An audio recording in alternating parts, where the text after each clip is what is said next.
El alienista, de Caleb Carr.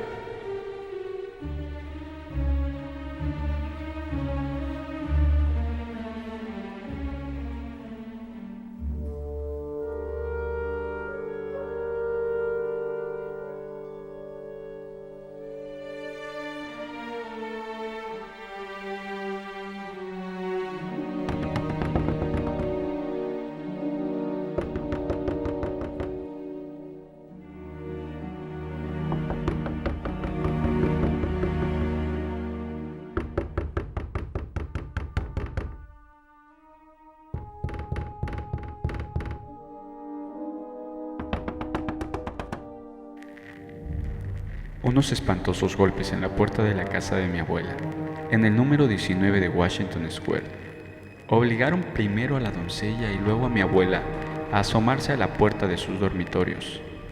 Eran las 2 de la madrugada del 3 de marzo de 1896. Yo estaba tumbado en la cama, en ese estado que ya no es de borracho, pero que tampoco es de sobrio, habitualmente amortiguado por el sueño, consciente de que quien llamaba a la puerta probablemente quería tratar algún asunto conmigo, y no con mi abuela. Me sumergí bajo la almohada enfundada en hilo, con la esperanza de que finalmente desistiera y se largara.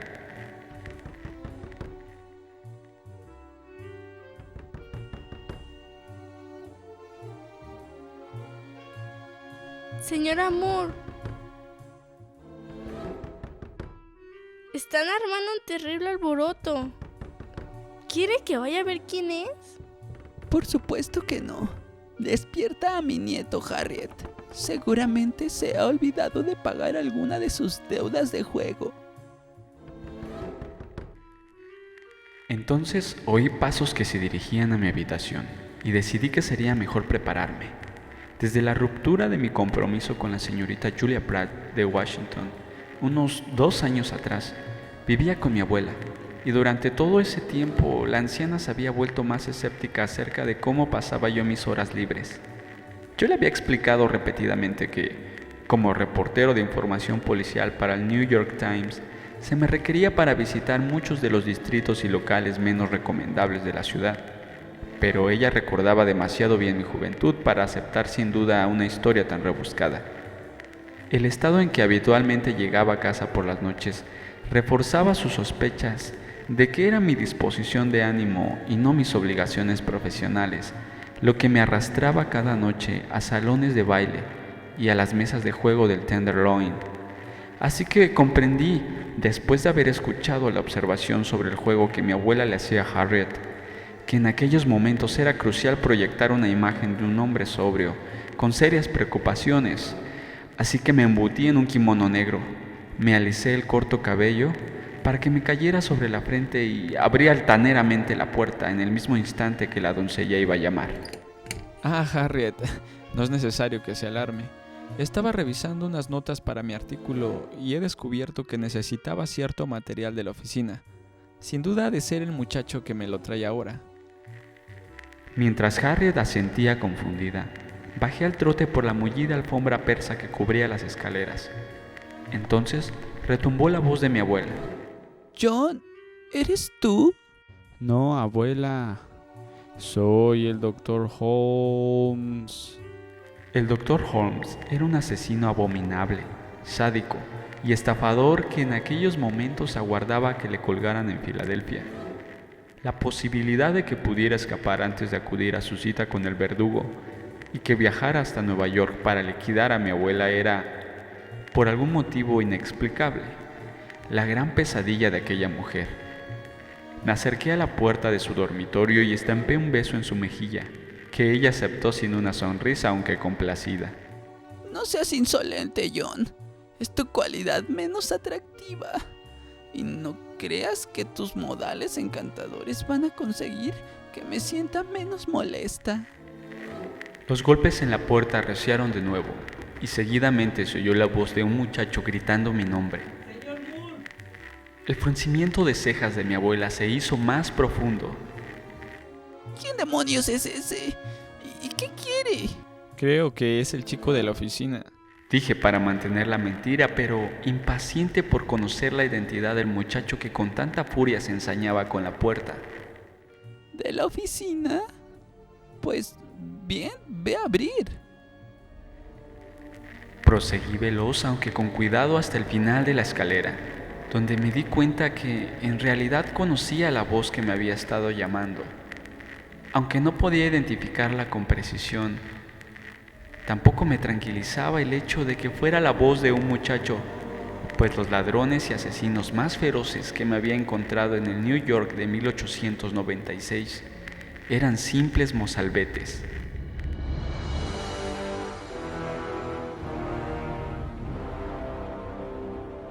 Señor Moore, Volvió a suplicar el muchacho, añadiendo a su llamada varias saludables patadas a la puerta. señor Moore. Tengo que hablar con el señor Moore. ¿Quién le busca? Inquirí apoyando una mano en el pomo de la puerta. Soy yo, señor. Stevie. Respiré con un leve suspiro de alivio y abrí la pesada puerta de madera. Fuera, de pie, bajo la tenue luz de la lámpara de gas que colgaba en el techo, de hecho la única de la casa que mi abuela había negado a cambiar por una bombilla eléctrica, estaba Stevie Taggart, el Stevie Porra como se le conocía. En sus primeros 11 años Stevie había llegado a ser el azote de 15 comisarías de policía, pero luego se había reformado y ahora era el cochero y chico de mi amigo Laszlo Kreisler. Stevie estaba apoyado en una de las blancas columnas de delante de la puerta y trataba de recuperar el aliento. Era evidente que algo había aterrorizado al muchacho. ¿Stevie? ¿Qué ha sucedido? Al mirar por encima de él, vi la pequeña calesa canadiense de Chrysler. La capota negra del carruaje estaba bajada y del vehículo tiraba a un caballo castrado también negro, llamado Frederick. Al igual que Stevie, el animal estaba empapado en sudor que ascendía como vapor bajo el aire temprano de marzo. ¿Está contigo el doctor Kreisler? El doctor ha dicho que me acompaña ahora mismo.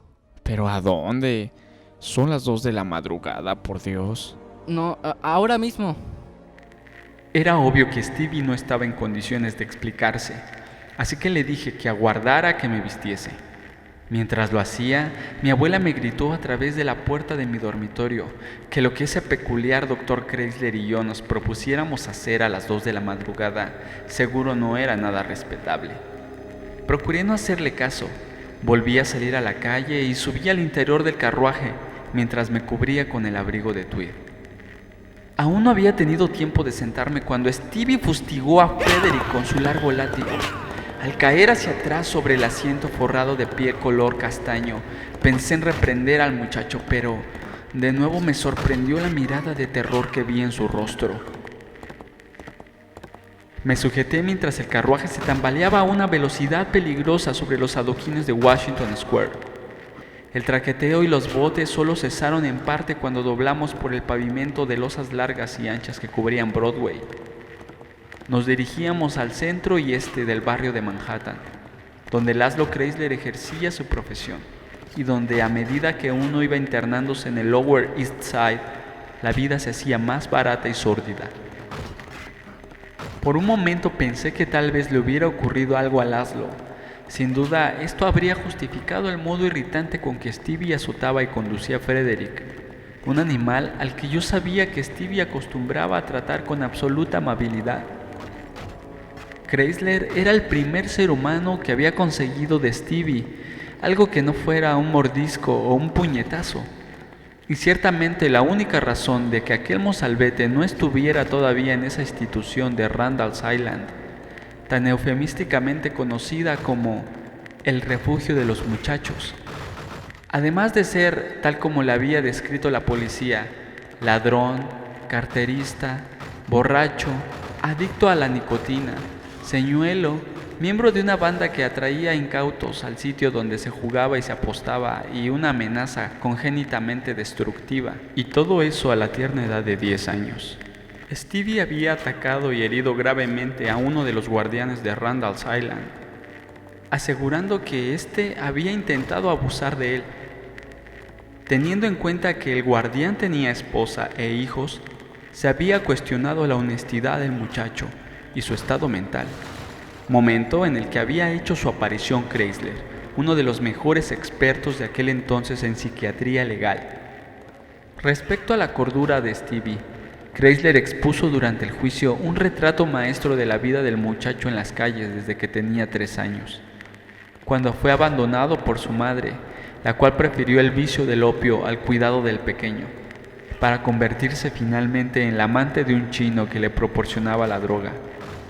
El juez se quedó impresionado por el alegato de Chrysler y se mostró escéptico respecto al testimonio del guardián herido, aunque solo consintió en liberar a Stevie cuando Chrysler se ofreció a hacerse cargo del muchacho y a garantizar su conducta en el futuro.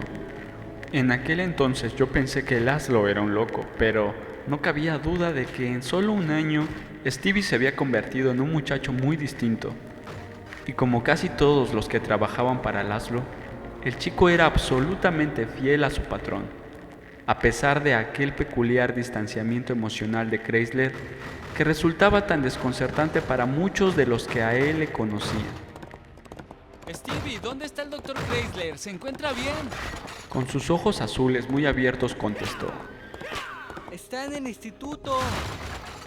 El trabajo de Laszlo se desarrollaba en el Instituto Chrysler para niños, una mezcla de escuela y de centro de investigación que él había fundado en la década de los 80. Me disponía a preguntarle qué hacía allí a esas horas, pero me tragué la pregunta cuando nos internamos en el todavía concurrido cruce de Broadway con Houston Street. En aquel lugar se había comentado sabiamente una vez que podía dispararse un arma en cualquier dirección sin herir a un solo hombre honesto. Stevie se limitó a enviar volando a la seguridad de la acera a borrachos, trileros, morfinómanos y cocainómanos, prostitutas, marinos, puteros o simples vagabundos, de los cuales la mayoría nos acribillaron a maldiciones. Entonces nos dirigimos al instituto. Pero Stevie tiró bruscamente de las riendas y guió al caballo hacia la izquierda por Spring Street, interrumpiendo los negocios que se llevaban a cabo frente a varios cafés concierto, que eran casas de cita donde unas prostitutas que se hacían pasar por bailarinas acordaban algún encuentro de última hora en las pensiones del barrio con los pobres desgraciados que generalmente eran de fuera de la ciudad. Desde Spring, Stevie se dirigió por Delancey Street, que estaba en plenas obras de ensanchamiento para absorber todo el tráfico que entraría por el nuevo puente de Williamsburg, cuya construcción se había iniciado recientemente, y luego pasó veloz ante varios teatros ya cerrados. En cada travesía que pasábamos, percibía el eco de los desesperados lamentos de los tugurios, asquerosos agujeros en los que se vendía licor barato, mezclado con cualquier cosa desde benzina a alcanfor, por 5 centavos la copa, sobre un sucio tablero que pretendía pasar por mostrador. Stevie no redujo la marcha. Al parecer nos dirigíamos al mismo borde de la isla. Hice un último intento de comunicación. ¿No que íbamos al instituto? Stevie negó con la cabeza y luego hizo restallar el largo látigo de nuevo. Me encogí de hombros, recostándome en el asiento y sujetándome a los lados del carruaje, mientras me preguntaba qué podía haber asustado tanto así al muchacho, que en su corta existencia ya había presenciado muchos de los horrores que Nueva York podría ofrecerle. Delancey Street nos llevó más allá de unos tenderetes donde se vendía fruta y prendas de vestir, ahora cerrados, y uno de los peores guetos de casas de pisos y construcciones pobres de Lower East Side, un vasto y triste mar de pequeñas construcciones pobretonas y de nuevos edificios de apartamentos de ínfima calidad se extendía a ambos lados. La zona era un hervidero de culturas e idiomas de inmigrantes, aunque predominaba el irlandés en el sur de Delancey y el húngaro más al norte, cerca de Houston Street. De vez en cuando era visible una iglesia de una u otra confesión, entre hileras y más hileras de viviendas miserables, que incluso en aquella fría mañana estaban adornadas con los tendederos repletos de ropa lavada, algunas prendas de vestir y también algunas sábanas, tiesas por el frío, se mecían rígidamente al viento, formando ángulos que rozaban lo antinatural. Sin embargo, lo cierto era que en un lugar como aquel, donde las almas furtivas se escurrían desde portales oscuros hasta los negros callejones, envueltas en poco más que unos harapos y arrastrando los pies desnudos sobre el estiércol congelado de caballo, los orines y el hollín que cubrían las calles, casi nada podía calificarse ciertamente de antinatural. Estábamos en un barrio que sabía muy poco de leyes, tanto de las dictadas por el hombre como de otro tipo. Un barrio que solo proporcionaba dicha a visitantes y a vecinos cuando se les permitía ver que se quedaba atrás al escapar de allí. Casi al final de Delancey Street, los olores del mar y el agua fresca junto al hedor de los desperdicios de quienes vivían cerca de los muelles, y los cuales eran vertidos cada día por Manhattan, se mezclaban para producir el característico olor nauseabundo de lo que llamábamos East Rider. Pronto se elevó ante nosotros una estructura enorme, la rampa de aproximación al naciente puente de Williamsburg. Sin detenernos y a punto de provocarme un desmayo, Stevie enfiló la calzada cubierta de tablones, con lo que el traqueteo de los cascos del caballo y las ruedas del carruaje resultó mucho más ensordecedor que al correr sobre una piedra. Un complicado laberinto de puntales de hierro debajo de la rampa nos llevó varios metros hacia el aire de la noche. Mientras me preguntaba cuál podría ser nuestro destino, ya que las torres del puente no estaban en absoluto finalizadas y aún se necesitarían algunos años para abrir el paso de aquella construcción. De pronto, empecé a distinguir al frente de lo que parecieran los muros de un gran templo chino.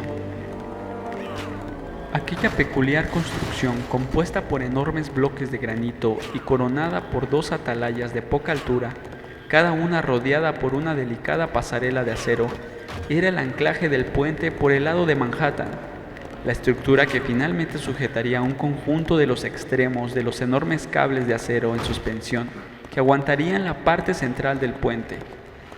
De todos modos, la impresión de que se trataba de un templo no estaba del todo fuera de lugar, al igual que el puente de Brooklyn, cuyos arcos góticos se perfilaban contra el cielo nocturno hacia el sur.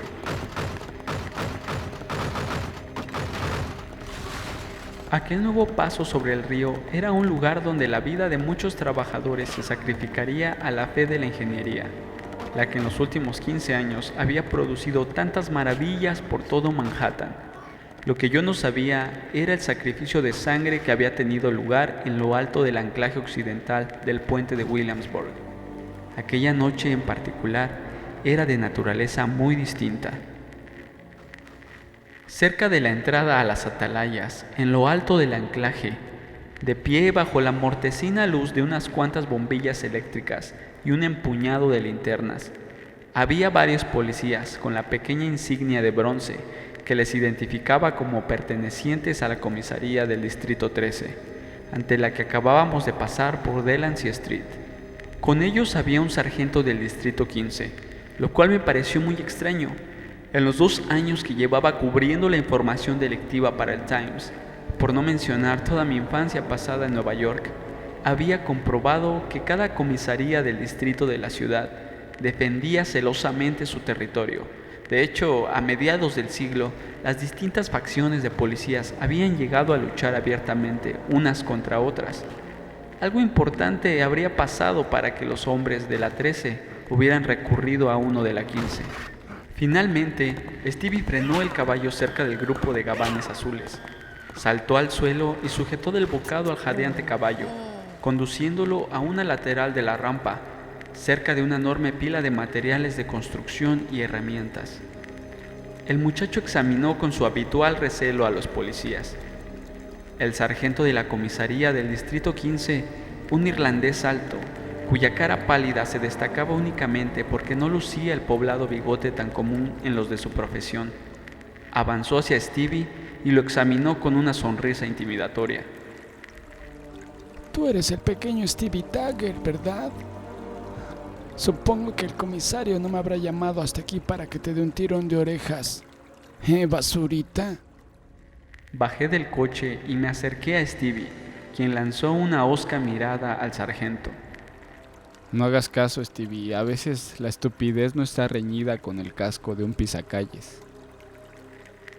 El muchacho me sonrió brevemente.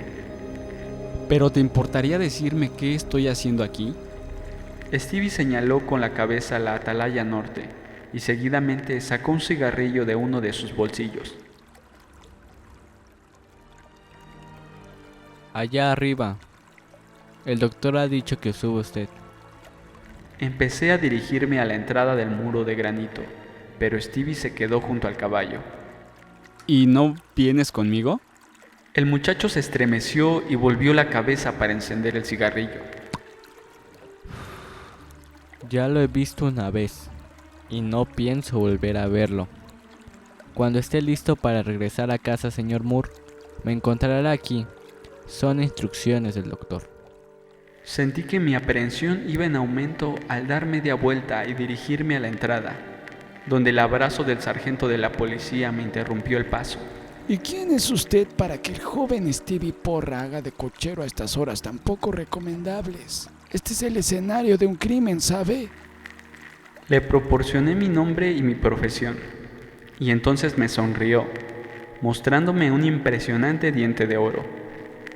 Ah, un caballero de la prensa, y nada menos que del Times. Bien, señor Moore, yo también acabo de llegar. Una llamada urgente. Al parecer no había otro oficial en quien pudieran confiar. Mi nombre es Flynn, señor. Y no vaya etiquetándome de simple pisacalles. Soy sargento. Vamos, subiremos juntos. Y tú, anda con cuidado, Stevie.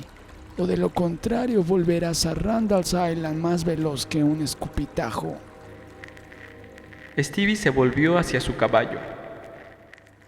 Vete a la fregada, Murmuró, aunque lo bastante fuerte para que el sargento lo oyera.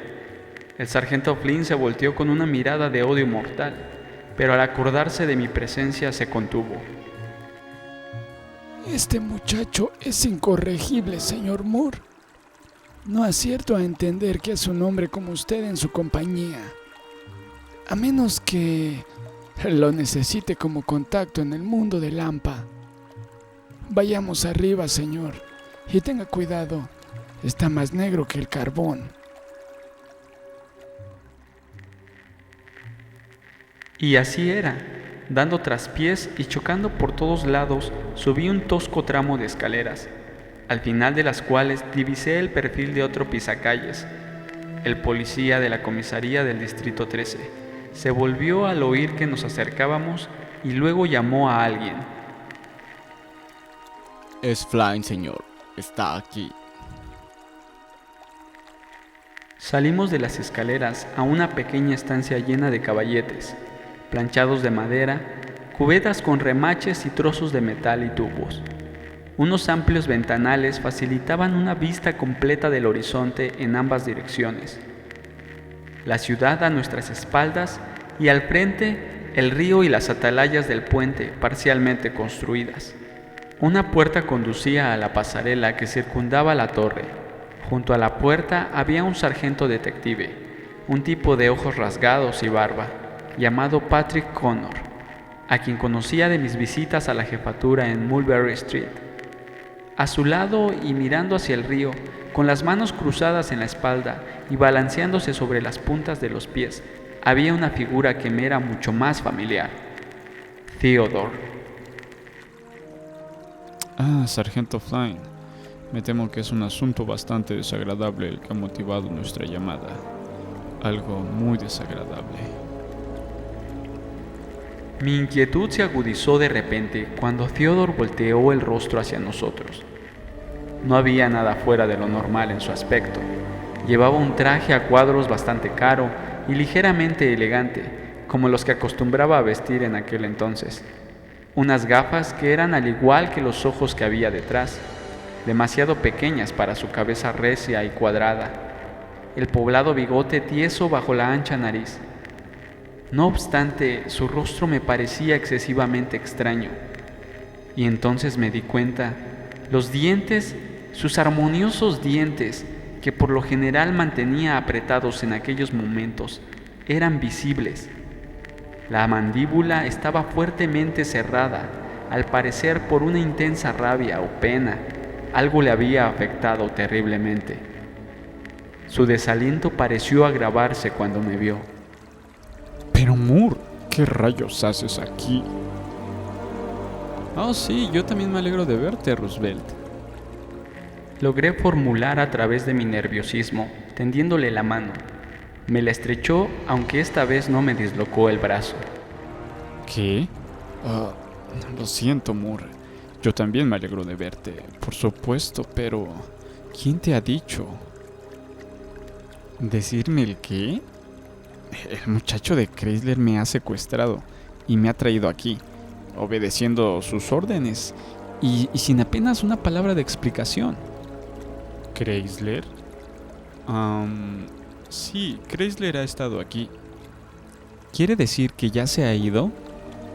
Antes de que yo llegara, ha dejado una nota y un informe.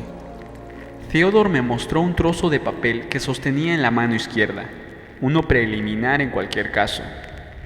Él ha sido el primer médico en llegar, al que han encontrado, aunque de poco ha servido. Roosevelt, ¿qué ha sucedido? Le aseguro, comisario, que a mí también me gustaría saberlo. Hemos estado muy ocupados en la 15 y he venido tan pronto. ¿De acuerdo? ¿Cómo están sus estómagos, caballeros? Yo no dije nada, pero Flynn hizo unas bromas sobre el número de espectáculos horribles que había presenciado en su vida. Pero los ojos de Theodore eran todo dureza. Señaló la puerta que daba a la pasarela exterior. El sargento detective Connor se apartó a un lado y Flynn fue el primero en dirigirse a la salida. A pesar de la aprensión, mi primer pensamiento al salir fue en el panorama que se divisaba desde la pasarela. Era más impresionante incluso que a través de las ventanas de la atalaya. Al otro lado del agua estaba Williamsburg, antiguamente una pacífica aldea campesina, que en la actualidad se había convertido con gran rapidez en una bulliciosa parte de la metrópoli destinada a transformarse oficialmente al cabo de pocos meses en el Gran Nueva York. Hacia el sur, una vez más, el puente de Brooklyn. A lo lejos, hacia el suroeste, las nuevas torres de Printing House Square, y a nuestros pies, las agitadas y oscuras aguas del río. Y entonces lo vi.